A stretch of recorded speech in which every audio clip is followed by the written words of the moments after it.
Iran যুদ্ধে বিশ্বজুড়ে যখন আকাশ ছোঁয়া জ্বালানির দাম, ঠিক সে সময়ে বৈদ্যুতিক গাড়ির বাজার সম্প্রসারণের সুযোগ কাজে লাগাচ্ছে চীন, যেখানে শুরুতে মনোযোগ বাড়াচ্ছে অভ্যন্তরীণ বাজারে। দেশটিতে বিক্রি হওয়া অত্যাধুনিক গাড়ির অধিকাংশই এখন ইলেকট্রিক কিংবা হাইব্রিড। ফলে বর্তমান বিশ্বের সবচেয়ে বড় বৈদ্যুতিক গাড়ির বাজার হওয়ার সুবাদে দেশটিতে দৈনিক তেলের ব্যবহার কমেছে অন্তত 10 লাখ ব্যারেল। বাজার সম্প্রসারণের অংশ হিসেবে দেশের গণ্ডি পেরিয়ে বিদেশি ক্রেতা টানতেও নানা উদ্যোগ হাতে নিয়েছে চীন, যার মধ্যে অন্যতম চার্জিং অবকাঠামো তৈরি সহ নানা প্রযুক্তির আধুনিকায়ন, যা উঠে আসে চলতি সপ্তাহে শেষ হওয়া বেইজিং অটো শোতে। এছাড়াও রয়েছে ব্রাজিল, দক্ষিণ কোরিয়া কিংবা যুক্তরাজ্যের মতো দেশগুলোতে স্থানীয় অংশীদারিত্বের মাধ্যমে বাজার দখলের চেষ্টা। ফলে বিশ্ববাজারে বাড়ছে বিক্রি। তথ্য বলছে চলতি বছরের প্রথম প্রান্তিকে চীনের বৈদ্যুতিক গাড়ির রপ্তানি বেড়েছে 78%।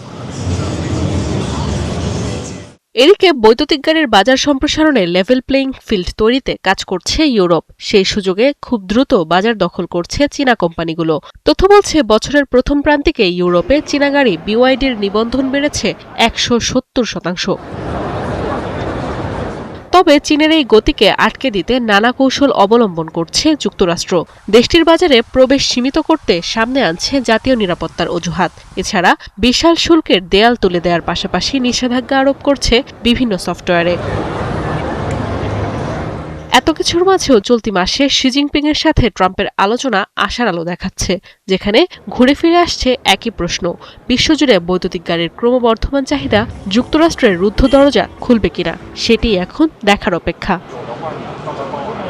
নাদিয়া ইসলাম তুলি, ৭১।